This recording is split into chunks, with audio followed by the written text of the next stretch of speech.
In this week's pod, we were joined for the first time Clement Kwegyir-Afful to discuss a goal-setting framework for individuals, projects, and organizations. Clement is a chartered civil engineer turned best-selling author. His vision is to help individuals lead meaningful lives through their goal setting. He is a fellow of the Institute of Civil Engineers, a major projects consultant, author, and entrepreneur. His focus is on helping nations, organizations, and individuals identify and achieve their definition of success. We went all over the show. We spoke about ingredients, recipes, habits, belief systems, doing things in small chunks, reading, all sorts. But it was amazing because we didn't actually talk about AI or tech on this episode, which is probably music to some listeners' ears, Val and Martin. But what were some of the key discussion topics for you, Martin? Yeah, he had some really interesting insights around some of the things you just mentioned there: habits versus logic, dreams versus goals. It was a really fascinating, and he brings his experience having worked across the world, and he gave us some fascinating insights around how some belief systems are different around the world. So, Val, how about you? What were your main takeaways from this? Yeah, I think it's just useful to take a break and be people focused for a bit. As Dale said, I think I liked the fact that we were talking about maybe some of the philosophical parts of setting goals and why people set them, and then there were some good examples and some passion from Clement on why it's important and what his purpose is and the why. So I really like the fact that we got back to the basics, I'll call it. But it's for the listeners who are looking to set some goals, this is a good one for you. Yeah, I totally agree, because I think we've forgotten about that. The past 18 months is the individuals in the team and on projects. And so I think, yeah, as an individual, you'll take a lot away from this. Well, I certainly believe you will. But you make your mind up, listeners. As we say, we'll leave it there. Keep listening, keep liking, and keep paying it forward.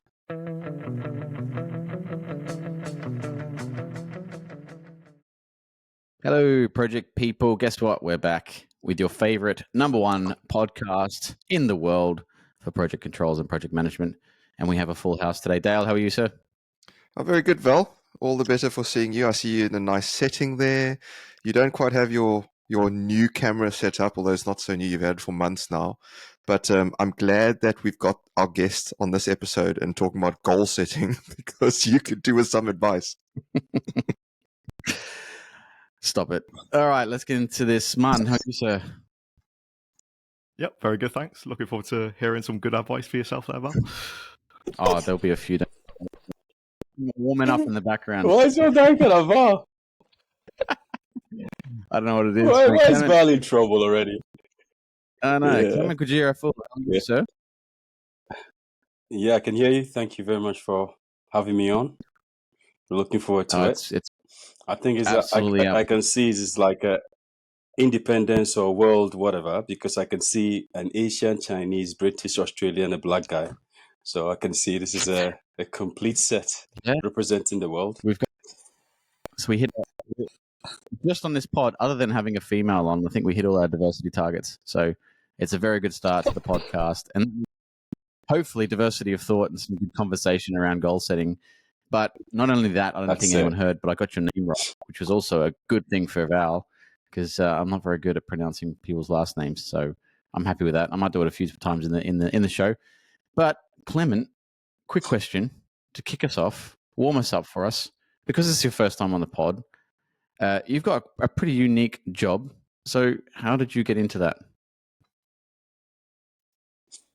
I think it started with, you start life and you have this kind of goal. Initially, I had this objective of becoming this. It's funny, like my graduate time was like, I want to be this top technical person in the world. That's how it started. And I remember when I was a graduate, I was like, I'll be this best bridge designer in the world. And my people used to say, are you sure? Is that what you want? And I used to do designs and all of that. And I was very good at that. And then once I designed a bridge, and it was more about strengthening of a bridge. And the highway agency said the design doesn't work. That's the England Highway Agency. They said design doesn't work. So they sent it to Arab, another big consultant. I was working for Atkins at the time. And they checked the design without best bridge designer against their best bridge designer. And then they said the design works. And then they said, it cannot be built because the design is too complex. And my manager said, well, can you go out on site and build this job, Clement? I was a graduate at the time. So I went out, built the job 2 weeks ahead of schedule and under the target cost. When it finished that, everybody said, any project that was coming in then, go and deliver it. Then I realized actually my skill set was stronger in leading projects. And so it went from one after the other, leading programs and helping major projects deliver. And then I realized that actually all of it was the same. And my strength was actually making the impossible possible. And that's what turned me to become some form of a consultant for major programs and how to turn projects around. But then, as we were talking about goals, I looked down and I'm thinking, is that really why I'm on this earth? And I realized that it was completely something different. Everything I'm doing was toward achieving an objective and a goal. So I realized that actually my passion was helping people achieve objectives through goal setting. And so everything that I do is surrounded around that purpose. So even when you see me in the program world, anything that I'm doing is all surrounded around that world. So that's why I call myself a ghost now. Yeah. I hope I answered your I question. love that. Yeah. Yeah, it does. It does, Yeah. because it gets us set up for our topic of today, which is goal setting, which I know is a bit of a different conversation than we have mostly, which we love. We love to have a bit of variety on the show, and I think with goal setting in particular, there's a few different ways you could slice this, and there's kind of professional development goal setting, there's kind of executive goal setting, there's project goal setting. Where do you spend most of your time, Clement? And we'll go there first. Okay. I spend most of my time trying to develop strategies and coming up with objectives. So you said something, I just want to go back on it. So when we talk about, a lot of people think there's something called career goal setting, project goal setting, program goal setting. There's actually all are the same. There's only one way to actually achieve goals. Let me give you an example. Why do we do project controls? You do project controls because you actually want to achieve an objective. Project management, they talk about project management, but actually it's not a project management that's important. They're actually trying to achieve an objective. They want to hit a goal. So let's say they want to build this bridge or this infrastructure or this ICT. They want to implement it on time. In terms of your personal development, you're actually trying to achieve an objective. So if you look at it properly, life is actually trying to achieve an objective. So life is actually about goals. And so it is just one. The reason why when in the beginning I said some people may lose their motivation is because their goals is not aligned with the right things. And we could talk about that later on. Yeah, it's interesting because I think we've all, and this may be getting philosophical straight off the bat, Clement, which is great. Go. You sound, well, not everyone sounds as clear when they talk about their purpose on the world. What are we here to do? Why are we here? But you seem very, very vivid on exactly, other than being a ghost, you seem very vivid on what you're here to do. Why is that so important to you, Clement? Tell me why your purpose is so important. Okay. So this is what I realized. I realized that, okay, I was doing all these projects, trying to deliver all these things. And I'll talk about what actually got me to that later on, but get to all these things. Okay, at first I started chasing money as well. Okay, I have to look after my family. I start making money. You can buy whatever you want. You can have anything that you want. Then I started realizing that actually, that's not what actually fills me.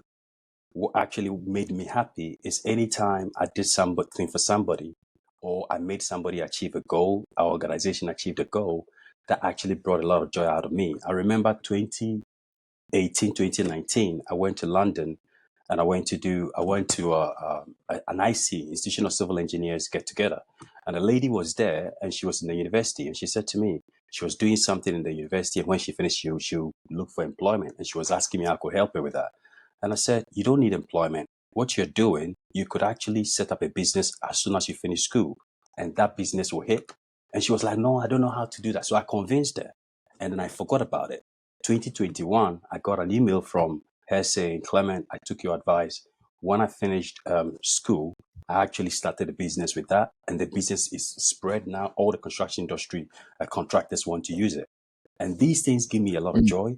So I was so happy, and this has been my life. When I speak to somebody and I help the person achieve a different level, it makes me so happy, and that's when I realized that actually that is where my destiny is, my purpose is. My purpose is actually to try and touch people, and then I said, if I'm going to touch individuals, I'm not going to be able to achieve a lot in this lifetime because it's not about eating and sleeping. I'll say, I sometimes, I'll go 3 days without food. I'll just drink water. Sometimes I went to Nigeria and 3 days I just ate nuts. And my wife knows that is normal. So it's not about eating. Of course, I've invested in quite a number of properties, but you can only sleep in one room. That's not going to make you happy. So you have to think about what actually am I going to do to impact this world? So that's what made my purpose that I started refining my purpose. What's going to make me clear? Of course, if I write books, I'm going to touch people. However, if I touch countries, this is why I'm now looking at supporting governments. If I touch countries, I support a lot more people. So let me give you an example, like let's say Nigeria. Okay. Nigeria, there are 200 million people in Nigeria now. Okay. Currently, they import about $22 billion of food every year. In 2050, Nigerians will be 400 and something, 450 or so. You can imagine from now to that time, if they don't address the unemployment and food issues, they are going to be in big trouble, which will then affect the rest of the world. So if I can help such a country change and affect their people, I will actually impact more people than the one-to-one and the organizations I'm helping. So I know my purpose is, how do I bring the best out of people? How do I make people achieve their dreams? How do I help people achieve meaningful lives through goal setting? I know that's what I'm supposed to do now. That's why I've been put here. That's what gives me joy. And that's the way you tend to find, what is the burden you have? Is there a burden in your heart that bothers you, something that worries you so much, or something that gives you joy, something that it comes naturally to you? So I realized this gives me a lot of burden. When I see people struggling, I can virtually cry.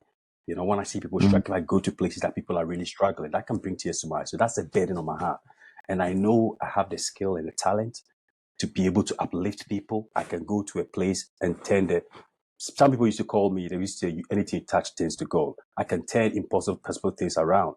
So I have the skill, I have the burden, then definitely that's my purpose, because that's what gives me joy. And that's how I've learned to refine my purpose. And that's the same things that other people can use to define what their purpose is in life. And then they just focus on that. Everything else then you do should be aligned to that. So you're clearly very well travelled from your experiences and what you've mentioned so far. Do you see any cultural differences when you're helping people set objectives? Are there any differences, maybe from how Africans to Asians to Australians? What are the kind of feedback from that? It's all got to do with, you see, the way, because goals are influenced by your belief system. Yeah. So the reason why I found out that is, a lot of the programs that I used to turn around here, I realized that people, you could develop all the plans and have all the project controls. They cannot still achieve it if they don't believe they can achieve it. Yes, if they don't believe they can achieve, they can't achieve it. So I realized that when I go to programs, the first thing I ask is, do you believe? If you believe, if they don't believe, then I have to help their own belief and take the limiting beliefs and let them achieve that. Now, your belief system is tuned by your culture. You see, it's either the way you were brought up, the culture that you grew up in, the things that you've been hearing over the time. These things turn up your belief system. So going from different cultures to different cultures, what their culture has molded them to be becomes something that drives their belief system, which then drives the way they set goals, and which then drives what they believe about themselves. That is why you go to certain places, people don't really believe that they can achieve anything, or they don't believe they can do certain things. But when you go to another country, there are certain opportunities there. People see that as normal. You understand? So the driver is different. Yeah. So the culture influences their belief system. And because it influences their belief system, it influences the objectives and the goals that they set for themselves and what they can achieve for themselves. And if you watch around the world, you just watch it, you realize that a lot of people's cultures drive what they actually achieve in those countries. Yeah, this is great because we're getting into the bits and pieces, and it's a bit like if goal is like making a cake, then let's start with the ingredients, because I think it's interesting. Before we get to the recipe, what is it that you need? You said beliefs, which is great, because obviously you need to believe that you can do the thing that you're aiming for. And my question is an interesting one, because you mentioned culture, and I think if it was easy, then everybody would be setting goals all around the place and achieving them.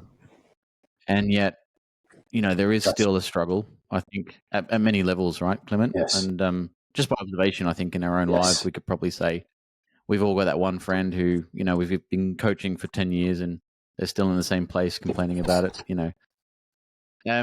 What is it that you need? What is the ingredient? Maybe we can start with motivation. Is motivation one of those ingredients that we need for goal setting, or is it something else? And what is that? Okay. So motivation is just one driver. It's got to be the right motivation as well, because a lot of things motivates us. Yeah. And different people are motivated by different things. So somebody may be motivated by money, which may not be the best. Somebody else may be motivated by something else. Yeah. So motivation is key. But the way I actually ask you to use your motivation is to try to identify your purpose first. So when anybody wants to set a goal, the first thing you have to ask the person is, why do you need that objective? Why do you need to achieve that goal? So that why is very important. You need to keep asking that person, because a lot of people will say, okay, maybe I want to be a lawyer. Okay. Like my kid said to me, I want to be a biotech engineer. I said, really? Okay. Why do you want to be a biotech engineer? That was his objective. Why do you want to be a biotech engineer? He said, Daddy, because I think I will make a lot of money and then I'll build this, that. I said, okay, so that's where first of all, you made a mistake. Because if you check the salaries of biotech engineers who come out of university, they don't earn that much money. Okay. Also, if the why that you want to achieve a goal is just something else, your animal mind, you see, we have two different types of brain, your animal brain and your logic brain. Your animal brain doesn't want to go through any stress to achieve anything. It's survival. So, a lion is coming, let me run away, fight, flight, all those stuff. So that will tell you, okay, why do I need to go through all that stress in school, do this biotech, spend 7 years in school just to make money? Okay, why don't I go and buy and sell something? Why don't I sit on YouTube and do something else that will make me money? So there's another route to make the money. Because there's another route to make the money, when you start going to the school and you start struggling, you will lose it. Because now you find there's another route to make the money. And the real reason why you said you're going to school as the objective was to make money. So now you've lost it. So that's why you have to ask yourself, why am I trying to achieve this objective? It has to be very important. Why? You need to keep asking yourself. When you identify the true why, sometimes you may realize that the goal that you are chasing is not actually the good goal. It's not the right goal for you. That's why I say people choose objectives and goals. That's not the right goal for you. You need to dump that goal because you don't have a strong enough why. If you don't have a strong enough why, your animal brain is going to fight against your logic brain. Your animal brain is 5 times stronger because it's got to do with survival. So it's going to fight against your logic brain and it will win.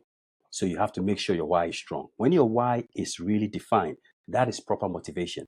That is why we have intrinsic and extrinsic motivations. Intrinsic starts coming from you. Extrinsic, maybe Dale is employing somebody. Dale says, I'll get you out of here if you don't work hard. That person is driven by Dale's motivation of, trying not to lose a job. That's survival. So the person now wants to do the right job. But if the person gets to the level where they feel, I don't really care about the money anymore. If you sack me, I'm okay. Like me, I'll just walk away. So then you have no drive to achieve the objective that you set again. So your why is very important, but that's just one tool. So the why is one middle tool of motivation that you need to achieve. There's other ingredients, and I can take you through that if you want. So that's just one. Yeah, because you said motivation, so I just wanted to explain that. Definitely keep going if you've got more, Clement. I think as well the other thing I wanted to maybe park behind that is around if culture limits our understanding of goals, because you mentioned money, and I think culture has an influence on that, and particularly roles Yes. as well. So if you want to be a biotech engineer, that's a cultural thing probably. In Australia, you know, they probably want to be carpenters and various other roles because they're available in the culture. And there's a means to an Yes. end in that type of role setting, but you're talking about a higher purpose, right? So I'll let you continue, mate. Yes. Go.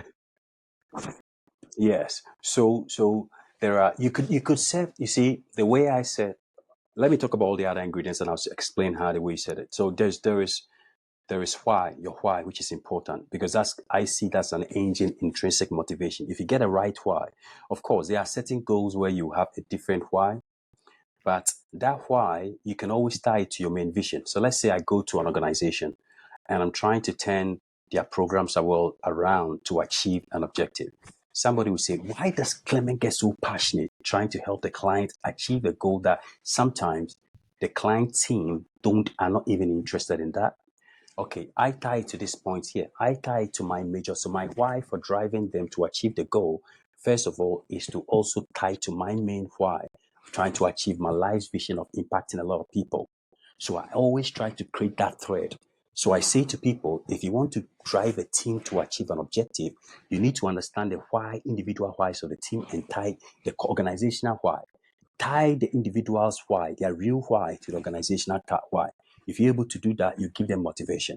The other one, let's drop to the one that you talked about in terms of belief system. So the belief system, I said, could be cultural, it could be anything. Now, if somebody's belief in that belief system, there may be, as you're growing up, you had certain limiting beliefs, you know. So you may have certain limiting beliefs that says that maybe this type of person, I cannot do that. You know, there's this, in the olden days, if somebody was tall and, you know, well structured, they would say that person is a leader. You know, they saw that person as a leader automatically. If somebody was short and didn't have that stature, then they thought that person couldn't be a leader. This could be a limiting belief. And so somebody may think that, oh, I don't have the stature to become a leader. So they don't drive themselves to become a leader. And they create that limiting belief in your mind. Once you have that limiting belief, you are not able to achieve your objective. So you may think that you are working towards your objective, but you'll be defeating yourself. So sometimes when you're trying to achieve something, an objective, and it's not working, you need to take a step back and ask yourself, actually, do I lack the skill or do I lack belief? Because sometimes you lack the skill. Sometimes you lack the motivation. You look, do I lack skill? Okay, how do I address the skill? Do I lack the motivation? How do I actually address the motivation? Okay, is there a limiting belief that I have that I can't achieve this? I need to identify that limiting belief. Once you identify that limiting belief, you can use the same method that limiting beliefs are formed in your mind to be able to remove the limiting belief. And one of them is visualization. Another one is positive self-talk. You see, you can use those tools to remove those limiting beliefs the same way when you are born. So when you're born, you basically have no sort of knowledge of belief system. You have some subconscious mind of how to eat, drink, that sort of thing. But if a kid grows up, nobody knows that. He will never know he's going to be an engineer or this or that. Yeah. But as he grows up, his mother says this, his father says this, he hears this, he hears that, and then he start building a subconscious mind, a belief system in his subconscious mind. Now you get to a point, what you've built in your subconscious mind becomes a belief system, becomes a paradigm. It then drives you to look for information that actually reinforces those things. So you end up reinforcing those subconscious mind and the belief system that you have. That belief system then drives you. So sometimes you may be there thinking logically, I want to do this, but your logic mind only controls you 5% of the time and can only do three things at the same time. Your subconscious, non-conscious mind can do thousands of stuff at the same time. So it has its own goals. It will set its own agenda. Whilst you want to go that way, you realize that people say the things I want to do, I do not do them. And the things that I don't want to do are the things that I do. Because your subconscious mind or non-conscious mind has been trained to do those things. So until you change the program in your non-conscious mind, you may never achieve your goal. So then you go to the plan. Now you've got to develop plans. Now, when you're developing a plan, the plan the reason why I said projects, programs, individuals are no different is when you come to a plan. A lot of time, project plans, we look at, oh, what is the milestone that we need to do? That's fine. What is the threats? What do you call it? Mitigations. But actually, what you should be asking yourself as well is, what is the belief system and the skills, the habits that the people already have? So there may be habits that's actually not helping the project. And you need to identify those habits. That needs to be part of the plan. Yeah. So also you need to think about small things, steps, small things to do. So let's say if you woke up in the morning and you said you're going to clean your room, okay, you're going to clean your room. What will most time happen is if you said, I will clean just my bed. Let's say you want to clean your whole house. Yeah, I'm going to clean my whole house. If you look at the daunting job of cleaning the whole house, you may give up and you may say to yourself, man, I'll do it tomorrow. Tomorrow will come, you say, I'll do it tomorrow. But if you say to yourself, let me just clean my bed, you tidy your bed, and then what will happen is after you've tidied your bed, oh, actually, I can tidy the room, I can tidy this, before you realize you're doing more things. So in creating a plan, when you don't have the right belief system, sometimes you have to start with small steps. Yeah. So when we are actually dealing with projects and programs, sometimes what I initially do is I may break the project down. They will say, I'll say, can you do this? They say, oh no, there's no way it can be done. And I've done it for so many clients. There's no way this can be done. You're joking, Clement. Yeah, you did it on the other one, but this one is not going to work. That's what I hear. But then you start breaking the steps down. I start watching them. Okay, these people don't believe it. How am I going to let them believe this? I use the plan and the threats and mitigations that I'm doing in the workshop or even during the course to change their belief system. That's what I do. I now change their belief system. They now come to buying that it can be done. Once they buy that it can be done, they will find solutions. Yeah. So in delivering a goal, you need to understand your belief system, the makeup of your belief system, the limiting beliefs that you have, things that you need to change. You need to then think about, okay, what is the plan that I need to put together? I need to have the same thing, mitigation measures, risk, threats, the same thing you're doing it for a project, the same thing for yourself. You have to do the same thing for yourself if you're going to achieve a goal. Then you need to think about another thing, habits. You know that habits, they actually bypass our logic. So you can do things without actually thinking about them. And there are three levels of habits. A lot of people think that habits are all the ones that you do unconsciously, but they are also what we call burning habits. So let's say you're passing by a McDonald's, and as soon as you see the McDonald's sign, you feel like, let me just have one burger. Yeah, maybe you're on a fast. You go out there, you go and buy the burger and eat it. That's a burning habit. You see, and the advertising of those large companies, they know this. So they use that and they have the same sign for, let's say, McDonald's, KFC. It's intentional. They have it the same everywhere. When you see it and you go into a KFC, do you know that McDonald's, they have sugar in the burgers, yeah? As soon as you bite it, the first thing that needs to happen is it needs to go on your tongue and you start feeling it gives you the dopamine rush. So once you get this dopamine rush, they're trying to create a habit signal in you. So as soon as you see that every time the signal comes, cue, you go and bite, you get a reward. So habits are things, we have burning habits, we have automatic habits, that's the things that you do that you don't realize, and we have common habits. So these habits as well, you now need to sit back and say, okay, what are my habits that I do? My personal habits. These are some of the habits that I do that I need to change. Because if you are doing anything, I say to myself, if you're doing anything 2, 3, 4, 5, 6 times, and you realize that that particular thing is not going to help you achieve your main objective, you need to stop. Because if you don't stop, everybody and how it works from 21 days and above, you could form a habit of that particular thing and you start doing it. So once you start doing that and that thing is not directed towards your objective, you're not going to hit your goal. So you need to look at, okay, what are the habits that I have that don't support my goal? I need to find a way of removing them. And then what are the habits that I can adopt that will help me achieve my objective? Then you look for those habits. So you talk about your belief system, the ingredients of a belief system. You go through your plan, how I can change your plan, your steps, risk, threats. You need to put those in place. You need to look up at your habits. What are the habits that I can have? And then my why. Why do I want to achieve the goal? These components needs to be in place, and then you have to have the right goal. You see, everybody talks about goals, but there are different types of goals. We can talk about mastery goals. Yeah, mastery goals where you want to be better for yourself. You want to improve on yourself constantly. And then you have something we call performance goals, where maybe you want to be better than other people. Yeah, if those kind of goals are not good. They are not long-term goals. Sometimes you can mix those two in projects, in programs. You can say you can help people become mastery, but you create a bit of competition between teams. And then that could also cause performance goals for people to outperform each other and do well. But where it becomes too much, if you're not careful, they'll be under backbiting. That's why you find backbiting in organizations, because there's too much performance goals being set for people rather than mastery goals. And then they will backbite themselves. Now, under goals as well, you have 3 levels. You have outcome goals, the thing that you want to achieve at the end. So let's say I want to win a gold medal in the Olympic Games. Yeah, that's an outcome goal. That goal is actually a dream, because there's a lot of things that actually you don't depend on. So let's say you want to win a Grand Slam. Somebody could be better than you. Somebody could call a false line, what do you call it? The lines person could call something false. Maybe he went out, he said he's went in, and you may just lose that Grand Slam. So there are things out of your control. And then we have a different type of performance goal, not the one that I was talking about, that you're trying to be better than somebody, but this in turn, your own performance, you being better than yourself. So let's say you used to run 100 meters in 16 seconds. You say to yourself, I want to run 100 meters in maybe 13 seconds. That is you being better than yourself. Those goals are more under your control, you see? And then we have another step below that, which is called process goals. So process goals are the specific activities that you need to do to achieve the performance goals.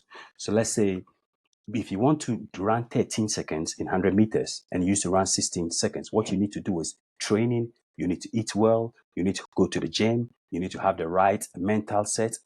These ones are process goals. These are basically under your control. So when you're setting goals, the first thing you do is you set your outcome goal, the end point of the event that you want to achieve. You then decide, what is the performance goal I'm going to set for myself? You then come and break the performance goal to what we call the process goals. Once you define the process goals, when you are chasing for your objective, your outcome goal, you no longer focus on your outcome goal. You now focus on your process. You understand? Because now if you achieve your process goals, you definitely achieve your performance goal, and you have a better chance of achieving your outcome goal. So this is the same thing for the individual, it's the same thing for the organization, it's the same thing for the project.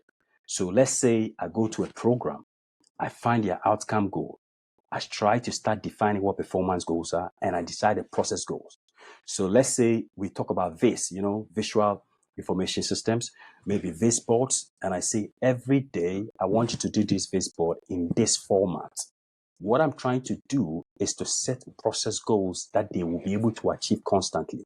If they achieve those process goals, they will achieve the performance goal. They are more likely to achieve the outcome goal. Yeah. So in the goals itself, you need to understand the various types of goals and how you're going to do that. And this is the 3 levels.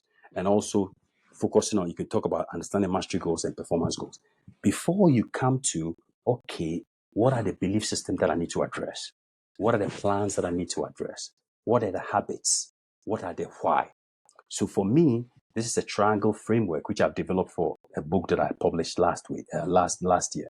And basically, when I go into any program and I'm looking at how do I get them to achieve the goal, I'm always using these ingredients. A lot of people sometimes are not aware that's what I'm doing, but that's basically what I'm doing. And before they realize, I say, wait, hold on. What is the process for this? And they will be doing something. I say, stop. Okay. What is the process? Let's write the process down. And then they try to, I say, you're being haphazard. Let's write the process down. Because what I'm trying to do is dump it down to the level that they can just follow the process. So it becomes a machine. Once you're dealing with that machine, same thing with your life, you're going to achieve the high level goal. So I'll give you examples. Like there was a year I said to my missus, this year we're going to buy 5 properties. And we didn't have any money. So we started even putting bids on houses that we didn't have money for. But because we had set that goal, we started putting together the stuff that is required to actually achieve that. By the end of the year, we had done all that. We had bought all the houses. We were actually bidding for houses that we didn't even have money for, but we had done that because we set the outcome. We then go through the process. This is how much we need. This is what we need to do. This is a specific thing that we need to do. And you just focus on that. So once you're able to do that, now, if I'm not achieving any goal, this is what I say to myself. I step back and I say, Clement, you are not achieving this goal because there's something limiting you. What is the limiting belief you have? It's what don't you believe in yourself that you can do? Then I start thinking about that. Or what is the skill you don't have? How to raise funds. You don't know how to raise funds. Okay, let's go away. Let's go and study that skill. Because if I study that skill, that will help me transform my belief system. It makes me understand a bit more, know something else that can help me achieve my main objective. Now, if you are there, a lot of people say they don't set goals, but that's not true. If you haven't set a goal, actually, you are following somebody else's goal. So let me give you an example. You get up a day and you say to yourself, this Saturday, you don't have anything down that you want to do. Okay. A friend of yours calls you and says, very good friend of yours calls you, Val or Dale or Martin, okay, let's go out for a beer. All you do, oh yeah, let's catch up at the pub. Let's go and have a beer. You go and have it. But if you get up that morning and your missus says, Val, I want you to get the garden done today. You agreed with me, you want to get the garden done. If your friend calls you and say, will you come out for a beer? You'll be like, man, I've got to do the garden, otherwise I'll be in trouble. That's an objective you're going to do. You see? So if you don't set goals, people actually set goals for you. Your mortgage, who said to you that you have to pay your mortgage in 25 or 28 years? I'm not going to say go and pay your mortgage off, because if you do pay your mortgage off early, you could have actually used the money to invest in something else and grow your financial destiny. But the bank told you that you have to pay your mortgage off in 30 years. So even if you can pay it in 20 years or 15 years, what you do is you do pay it off in 30 years. What do you do with the rest of the money? Money finds things to do. So you spend the other money on maybe some booze here and there, some beggar here and there, and all of that. But if you said, I'm going to pay that house off in 5 years, a lot of things that you actually do, you may not do them. So when you're not setting goals, you're actually living by other people's goals. That's why I always say to people, find your own objective. What is your own goal? What is your own objective? I've said to myself, every week, I write 2 blocks. I do so much, but every week, that 2 blocks, because I've told myself that even if it's 11 p.m., I will stay awake and write it, because that's an objective I've set myself. Clement, there's a Man, lot you've unpacked. Too much. A lot you've unpacked, and I think not only have you given us the ingredients, you've given us a recipe or a few different recipes, because people will have different recipes depending on their circumstance. And so if I rewind a bit, you've mentioned everything from belief systems, habits, plans, goals, different types of goal setting, and everything that sort of comes with that. Motivation you spoke about as well. And one of the things that was going through my head was around belief systems, because belief systems, whether or not individuals accept this, we actually have quite strong belief systems. I'm not talking about faith necessarily or religion, but we have our belief systems for a reason, because it's designed to familiarize ourselves with our surroundings, and so we know how to act and, as you say, protect ourselves and connect with others. But I think what you were saying is that you've got to break your belief system down if you want to achieve your goals sometimes.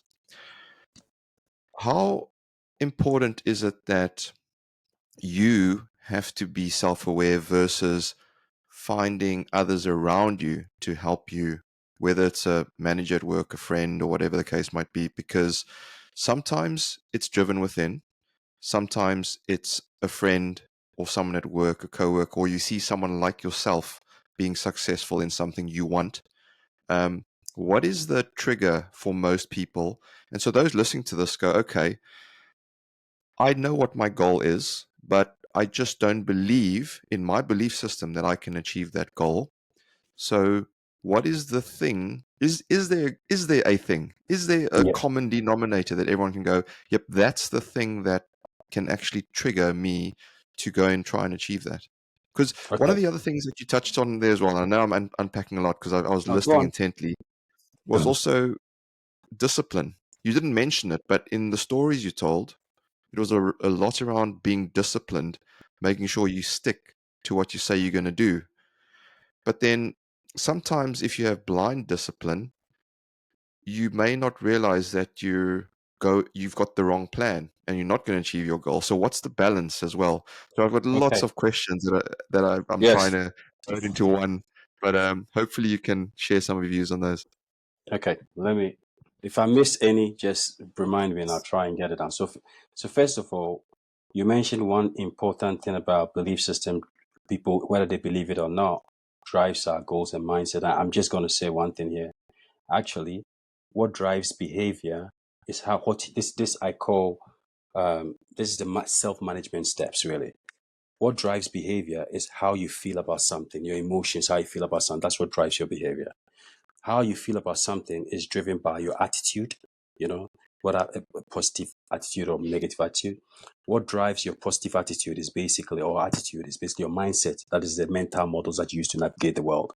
And that is driven by your belief system, as you said.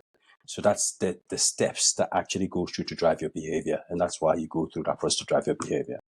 Okay. Now you talked about how can somebody, because sometimes you could have going blindly in a direction that you wouldn't know. When you have a goal, the first thing is writing down a goal helps you achieve it 42% of the time. So when you write a goal down, you have a chance of achieving it 42% of the time. Now, when you are accountable to somebody and you provide reports to the person, you're actually 95% of achieving it. So that's why in organizations, when somebody is accountable to somebody, sometimes more times they are likely to achieve the goal, because you have to, if you're accountable, it drives this thing. Okay. It's also important because sometimes we don't do a lot of self-reflection, and self-reflection is very important. You know, I was saying you may not see there are certain limiting beliefs that you have. You have to be somebody that should be sometimes self-reflecting, and you have to be sometimes mindful as well. You see, so I'm not talking about mindful, but mindful. Yeah. So you have to do self-reflection. And sometimes it's good to have somebody else that can actually look at you and tell you things objectively. Because you may be so much into your belief system, you may not see from the other point of view. And I know that is quite difficult sometimes, because sometimes if people tell you the truth, you may not like the truth. Yeah. But it's good to always have other people to be able to say to you, I think maybe this, that. You don't have to accept everything, but it's always important to speak to people that you trust. You see, you have to be speaking to somebody, first of all, you trust. That person believes in your dream, that person believes in your vision and wants you to succeed. So it's not just everybody. There are some people that you talk to them about your dreams and they will actually reinforce your limiting belief in you. They will say, oh, come on, you can't do that. You can't do that. This is not for us. This is not for people from this area, you know? So you don't have to talk to people like that. You have to look for people that believe in you, that can help you see you, the true you yourself. So one, of course, you have to look at yourself. Two, you have to let people, somebody that you trust, look at you and tell you. Yeah, and you have to be ready to listen. I know your animal person will want to kick against it, but you have to be prepared to listen to those feedback from somebody that you respect. It's very important. Respect that you can be accountable to. That person could help you identify your limiting beliefs. I'll give you an example. I have a friend, and he's done very well for himself, very high level in the industry. And I've taught him these things for a while. And once he said to me, Clement, I've been applying these things for a long time.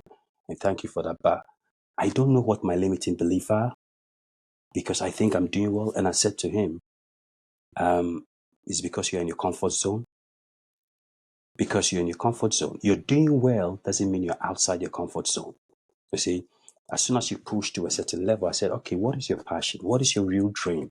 You wanted to do this and that. You remember? You told me a long time ago. You started it and you stopped. Why did you stop? Because you didn't believe you could achieve it. That was your limiting belief. But you thought you don't have a limiting belief. So sometimes you need somebody else that you trust, that you can bounce ideas off, that you respect, to be able to help you. But you, the individual, needs to be ready for that. So that's one way. Yeah, it's an interesting one. If I just jump in and comment there, Go on. because Go on. I think I was quite fortunate when I was younger. Someone said to me, "You'll be the same person you are now in 5 or 10 years' time, except for two things: one, the books you read, and two, the people you surround yourself by." Yes. And I think that's very, very true, because I'm surrounded by this great company on the podcast with Val and Martin. And that brings me on to my second point: is when you always need someone to tell you where your limitations are, Martin very often tells me and Val where our limitations are. So it's fantastic. But I do That's want good. to bring in Martin on this, because he's got a very different view to myself and Val. And I know you've been listening intently to this, Martin. So just on that point, is there anything you want to sort of answer, Clement? Yeah, my general question is there any data around what motivates people, and maybe what's senior leaders versus the general population? Because I've kind of half joked with Dale and Val and just said, it's most people are motivated by money, aren't they? And they said, well, I'm not. And Val also said, no, not me either. But they've been, fortunate in their careers. They've had good people around them, and they've managed to get into leadership positions.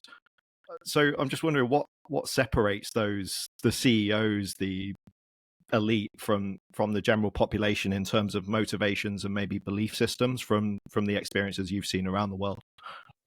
Okay, so what you said there is really important, and I will say something. Sometimes certain people are even driven by fear. Okay, so there are people that you see as CEOs that were actually driven by fear, yeah, to get to that position. There are people that are scared to fail. Yeah, that's one thing. Fear is not a good thing, but I'll give you an example. If we look at Elon Musk, I'm not saying fear is what's driving him, but if you look at Elon Musk, it is more about humans being extinct. And he said it himself about how he's felt when he was growing up and everything else, yeah? So that is a driver for him, and it's driving him to do what he's doing. It's not about money for Elon Musk. So it's something completely different. The people who are elite in the world, they are driven by some things, most times, not every time, more than money. The people that sometimes are driven by money, they get to a certain point, they feel empty. So you know that we talk about Maslow's hierarchy of needs, and you start from your basic food, shelter, and all of that, and you go to self-actualization. You know that there are extremely wealthy people who are still at the bottom. They don't know, but they are at the bottom because all they are doing is buying bigger houses, yeah, bigger cars, a lot more cars, jets. They are just fueling their basic system. They are not actually going to self-actualization. And there are people that don't have that much money, but they are at self-actualization. You see? So people, I agree with you, people are driven by different things, and sometimes people are shaped by certain things. So I'll give you an example. When I was growing up, my mom and dad, just going to share some stuff with you. My mom and dad, we were let's say, the wealthy kids in the neighborhood. That's how I started. Not too wealthy, but we were okay, helping the neighborhood with food during Christmas and everything else. And then along the line, my mom and dad broke up, and my mom lost all his money. His business all collapsed. My dad's business collapsed, and we became the kids that was in the neighborhood feeding other people to the kids that couldn't afford any food to eat. So we're going days without food unless our friends give us money and stuff like that before we could afford food. Yeah. Now, the house that we're living in now became something that my dad sold it. It's a long story. So the house that we're living in now no longer was ours. Yeah. Because it was supposed to be an exchange. My dad never did it. So my mom was now being kicked out of the house. Okay. And it's like we were still there, but we didn't have that comfort of being there. Now that drove me to the level where I said to myself, my kids are never going to be hungry. You see, because that pain of me even coming to UK where my wife and I, there were Christmas, we didn't eat anything, we didn't have any food to eat, there was nothing for us to eat and everything else, that drove me, and I said, I will never see my kids not have food to eat. I will never be at a position where my family don't have a place to live. And that's what drove me to this estate thing where I wanted to buy properties and all of that stuff. That's driven by fear. You understand? So that's the fear of I don't want these things to happen anymore, so I'm going to do these things. Yeah. And then now that as I was doing this and I realized that was still empty, I now started determining my purpose, which is about how do I impact other human beings? And that's what drives you. Now, when you look at all the people who are top in the world, you realize that some are driven by fear. Yeah. Some are driven by a bigger purpose. And some people as well, it is just because they have been conditioned. You see, Dale, you came from maybe the way you were brought up and everything else. You were brought up as your dad was an entrepreneur, is it? Yeah. So you're an entrepreneur now, aren't you? Yeah, I would like to think so. You're setting up a business. So you see that what your dad, the environment that you are in, that you're talking about, the people around you, what you're reading, that's actually shaping your belief system. So you turn up to be an entrepreneur. You realize that there are kids that are brought up in a certain way, making money or doing certain things comes naturally to them because of the way, the environment that they were shaped in. Yeah. So all of this, some people are driven by fear, some people are driven by a purpose, some people are driven by something that happened in their life. And that thing that happened in their life, they said to themselves, I'm never going to make this thing happen again. And that drives people to that. But the good thing is, everybody can actually change if you sit back and say to yourself, this is what I want to achieve. Did that answer the question, Martin? Or unless it's a bit more kind of. Yeah, no, definitely, because it is that type of stuff that really separates the elite. Yeah, they're driven by their lived experiences, they're the bigger purpose, like you say. So yeah, it's really interesting topic. There's just another one that I'm quite interested in. We talked about achieving goals during the podcast. What's your view on luck and just being fortunate in your career? Like, so obviously we've just said the guys and girls who get to the top are usually driven by a higher purpose. Sometimes it's fear, sometimes it's experience. So what's your view on, do people just get lucky sometimes, or do you create your own luck? Now, let's delve into that a bit. So I would say, if you are driven and you're working hard at a very senior, at a huge objective, then you're more likely to get lucky than somebody who's not driven, has no purpose, and doesn't have those objectives. You see? So, because if you look at the world, yeah, there are just a number of organizations with thousands and tens of thousands of employees.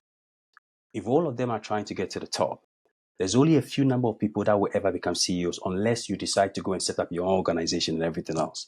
Then you could become a CEO there. So if you are driven by an objective, you are more likely to be lucky. If you follow what I'm trying to get at, you're likely to be lucky than somebody who's not driven by an objective. But then you have to ask yourself, what is the objective that you're saying you're lucky? You understand? So is that objective an objective for yourself that creates meaningful life? Because not every CEO doesn't mean you're successful, or it doesn't mean that that's everybody's objective. You see, somebody's objective may be setting up a charity and making the charity touch so many people. You understand? So that could be a completely different objective. But I will say that, having said that, there are certain things that luck could play a role, but you sort of have to work at the luck. Let's say you go and play a Grand Slam. Some of the Grand Slams that happen, and somebody hits a ball and is actually out, and then the person says, the lines person says, oh, that was in. And later on, the person doesn't challenge it, and he loses the Grand Slam. So that was a bit of luck, yeah? But that person getting to that position of playing that Grand Slam at that level put a lot of commitment in, had the objective, and was driven. Do you follow what I'm trying to say? So you sort of are making luck more possible or come your way by setting an objective and working hard. Why am I here? I'm here only because I have this dream and I've been working so hard on that, and I've been writing these books, and because of what I'm trying to do, I met Dale. So somebody may say it was like me meeting Dale, but actually also it took all the effort and everything else I'm doing to be actually meet Dale. And Dale only got impressed because maybe I'm trying to do something, or just said, I want to talk to this person. And that's why you end up here. So you may call it luck, but actually it requires you having the objective and the push to actually achieve it. Does that make sense though?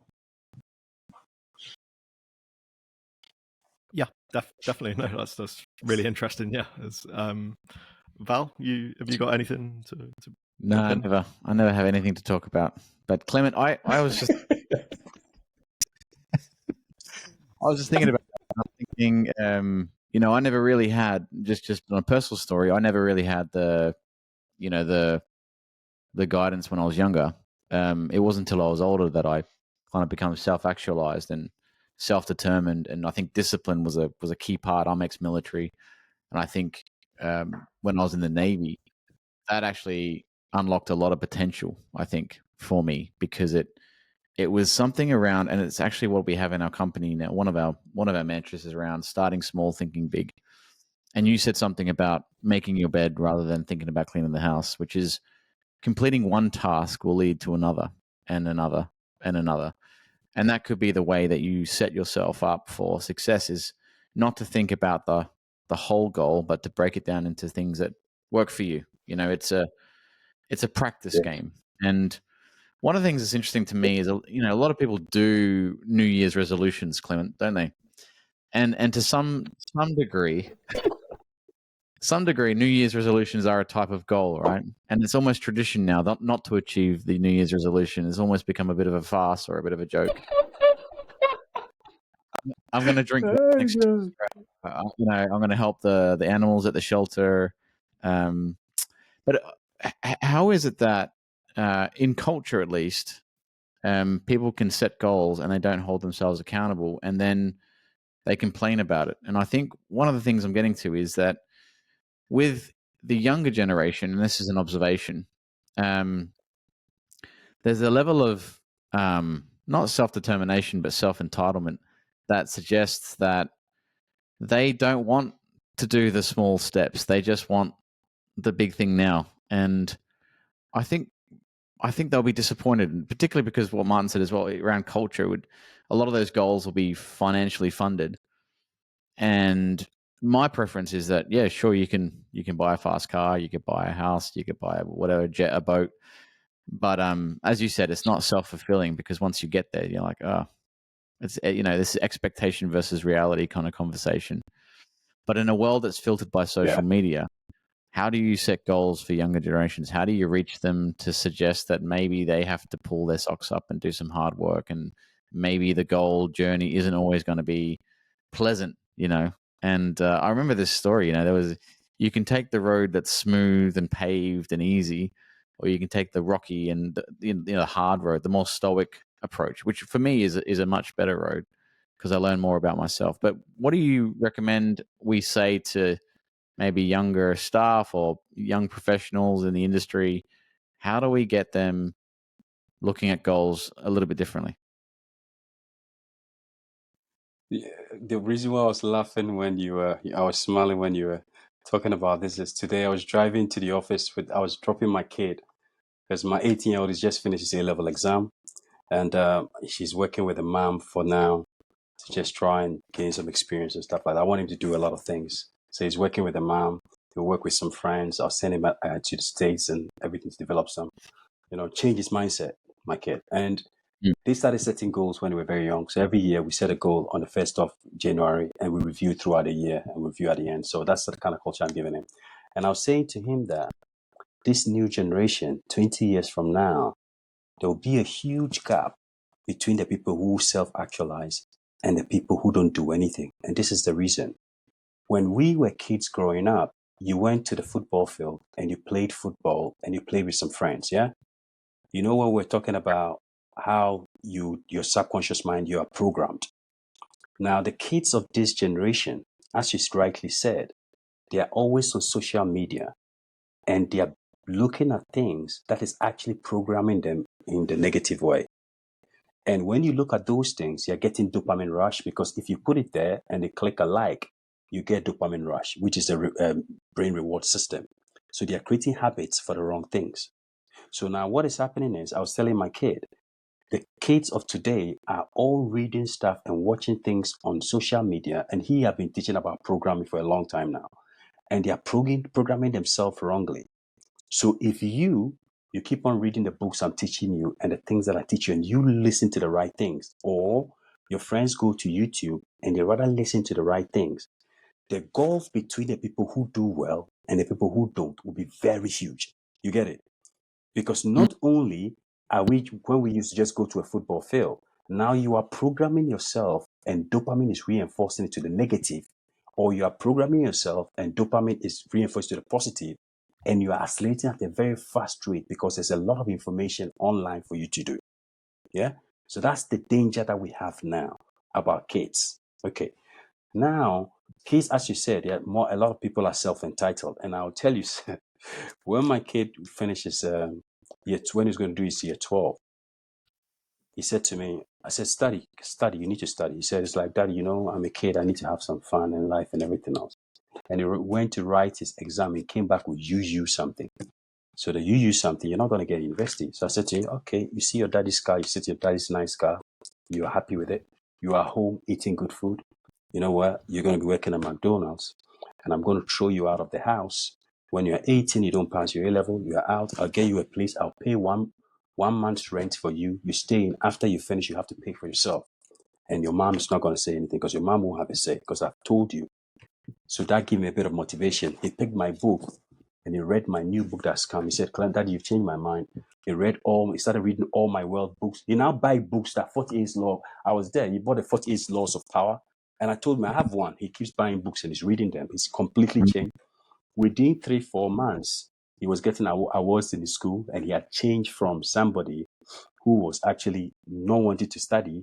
And now all he thinks about is, how can I do well? How can I do this? How can I do that?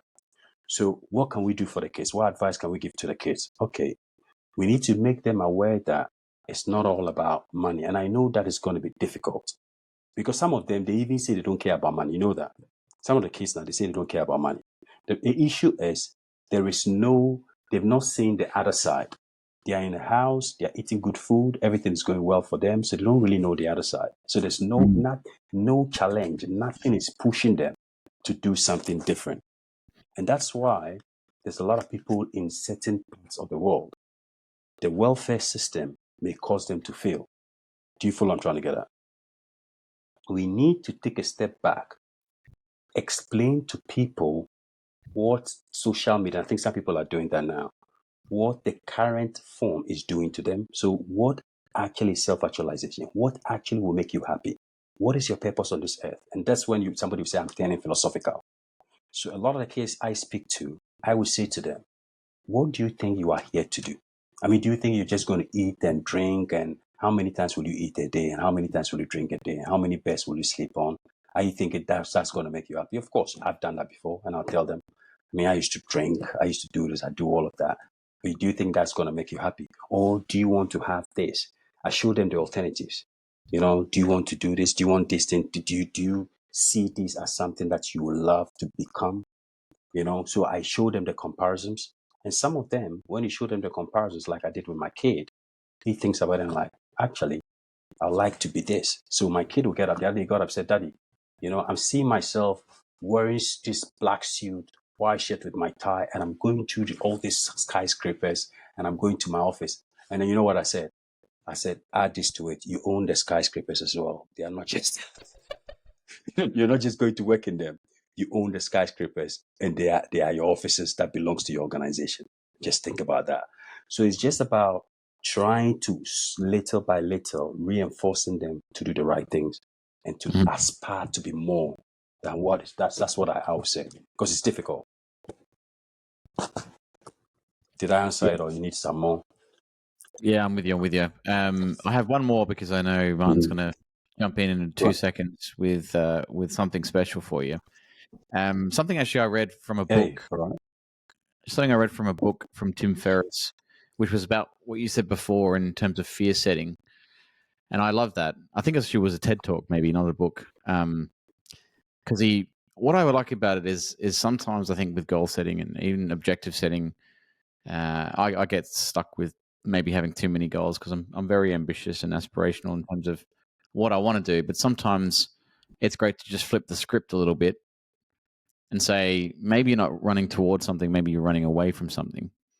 And fear setting is an interesting one. And maybe you can explain if you've had a look at this subject matter. I'm sure you have because you're smiling. So what's your view on fear setting for the audience?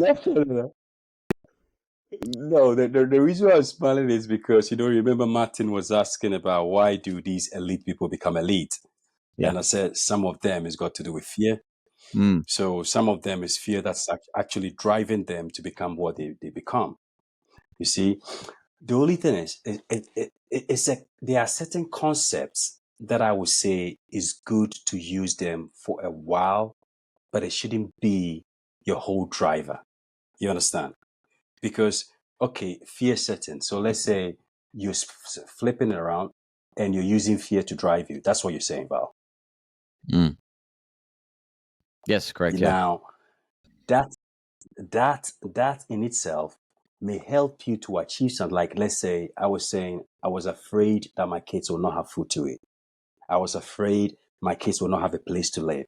My wife will not have a place to live. So I have to do everything that I can to be able to address that.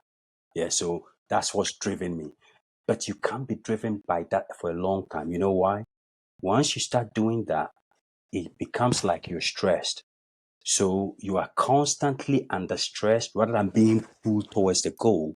You are constantly under stress. And that could actually also harm you in the long term.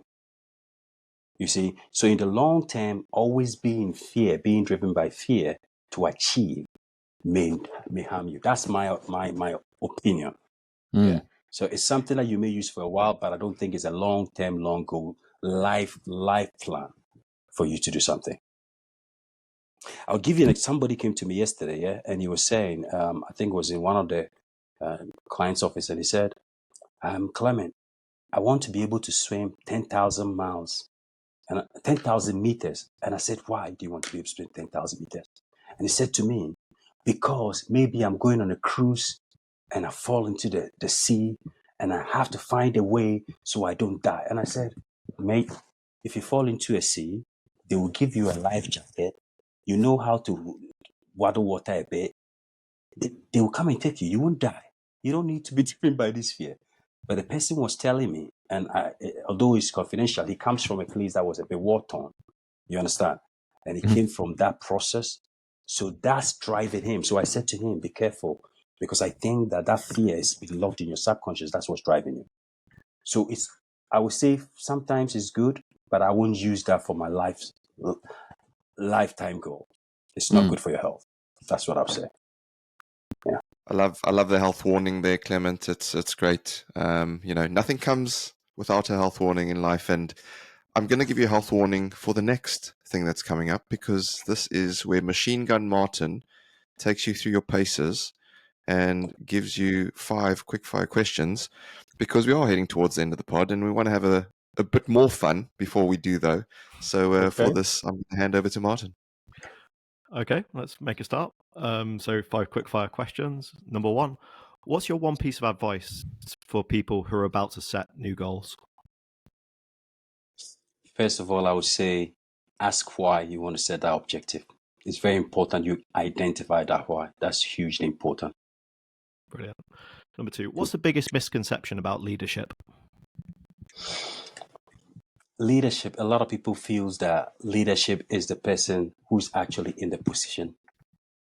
So I think that's a complete misconception, because you may have a group of people, somebody says he's the leader, he's not actually the leader. There may be somebody in the team rather who's actually leading the whole team. So that's a misconception. What's more important, motivation or discipline? That's a good one. Quickfire. Motivation. First thing that comes into your head. I have to choose one. Oh, God. You see? I'll choose discipline for now. Very good. Next, are good leaders born or made? Good leaders are made. Final one. Other than your own, what would be your book recommendation to our listeners? Gosh, there's a book called What to Say to Yourself When You Talk to Yourself, yeah? By Chad Hemelster. I love that book. It's a very small book. Although I read so many books, that book talks about how to transform your subconscious mind. And I've read it so many times. I just love it. I think it's a very good book. It's a very small book, and you learn a lot from it. Amazing stuff there, Clement. And look, I mean, we could have probably spoken to you for a few more hours, maybe a couple of days as well. It's such a fascinating topic, and I'm so glad that we've had another one, because we've had a few lately where we're not talking about AI and technology, because that's all anyone seems to want to talk about these days, which is great because it's evolving and it's fast paced, and there's definitely things happening. But as Val said at the top of this episode, it's good to get back to people and some of the things that aren't necessarily focused on tech. And so I'm so glad you brought this to the Project Chatter podcast. It's been an absolute privilege and pleasure to have you on the pod. So we thank you for your time. We'd love to have you back to continue the conversation. But before we let you go, are there any final thoughts you want to leave our listeners with? I've really enjoyed my time here. I didn't even realize that the time was that much gone. I could have been here for another 3 hours talking about goals, purpose, and everything else, because this is a topic that I really, really love. I'm really passionate about it. And I think it drives my everything, drives my life. And sometimes people think I'm a maniac, but I hope that people just sort of see this and see that we are here for a purpose. And everybody looks at, how can I make an impact in this world before I leave? How can I change other people's life? And it's not just about me and my family. How can I touch the next person? How can I put a smile on the other person's face? How can I make the corner of my world, beautify the corner of my world, and make people in that place happy as well? And that's what I'll leave with the listeners. And I thank you guys very much for having me here. Amazing words to leave the listeners with. And keep being a maniac if you are, because ordinary people don't change the world, right? So, but Val, talking about ordinary people, any final thoughts from you? Only just a small extraordinary remark. Clement, thanks for your time. We've only had a small amount of time with you, but we are certain that a lot of the listeners would have got their bang for buck out of this episode, because it is something that drives everyday careers, professional development, personal development, legacy. We covered a lot, so thanks for your time tonight. Really appreciate it. Thank you. Thank you. So, folks, there you have it. This is the end of this episode. But remember, if you like what you heard, please do help us pay it forward and share a link to this episode on your favorite social media. Once again, a massive thank you to our guest, Clement Kwegyir-Afful. I got that right, hopefully. And thank you all for listening. Till next time, we say stay safe, be disruptive, and have fun doing it. From me, Val, and Martin, it's bye for now.